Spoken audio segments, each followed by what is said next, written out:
صاحب کا ان کا انتقال امریکہ میں ہوا نا، بیٹے کے پاس، لندن پھر جنازہ ہوا۔ سعودی حکومت نے بار بار پیشکش کی کہ جنت البقیع میں دفن کریں۔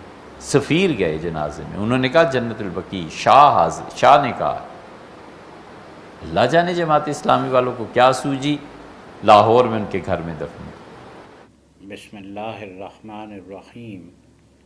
یا ایہا الذین آمنوا ان جاءکم فاسق بنبأ فتبینوا ان تصیبوا قوما بجہالۃ فتصبحوا علی ما فعلتم نادمین۔ صدق اللہ العظیم۔ حضرات گرامی، میں نے سورہ حجرات کی 6 آیت آپ کے سامنے تلاوت کی ہے۔ اس آیت مبارکہ میں یہ بات بتائی گئی ہے کہ اے ایمان لانے والو، اگر تمہارے پاس کوئی فاسق کوئی خبر لے کر آئے تو اس خبر کی تصدیق کر لیا کرو، ایسا نہ ہو کہ تم کسی کو انجانے میں کوئی نقصان پہنچا بیٹھو۔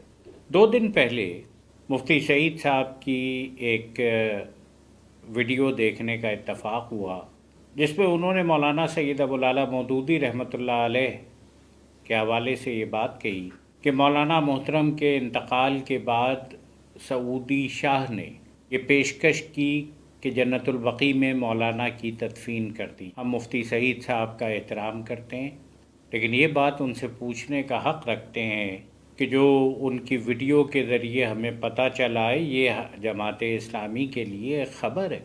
ہمیں یقین ہے کہ مفتی سعید صاحب ہمیں ذرائع سے ضرور آگاہ کریں گے، اور وہ اس کے اوپر ضرور ہمیں یہ بات بتائیں گے کہ یہ اطلاع ان کو کہاں سے مل گئی۔ یہ بالکل موضوع اور من گھڑت بات ہے۔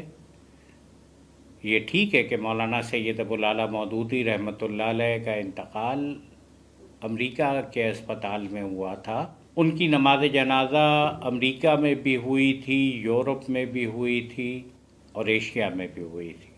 محترم مفتی سعید صاحب نے لاہور کی نماز جنازہ کا تذکرہ نہیں کیا۔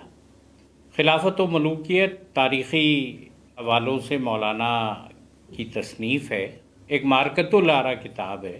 خلافت و ملوکیت سے اختلاف کرنے کا حق کسی بھی اسکالر اور عالم دین کو ہے، لیکن ہم کہنا چاہیں گے کہ اس کے باوجود کہ آپ کو خلافت و ملوکیت سے اختلاف ہو، یہ جنت البقیع میں تدفین والی اطلاع جہاں سے آپ کو ملی ہے، آپ ہماری معلومات میں لے کر آئیں گے۔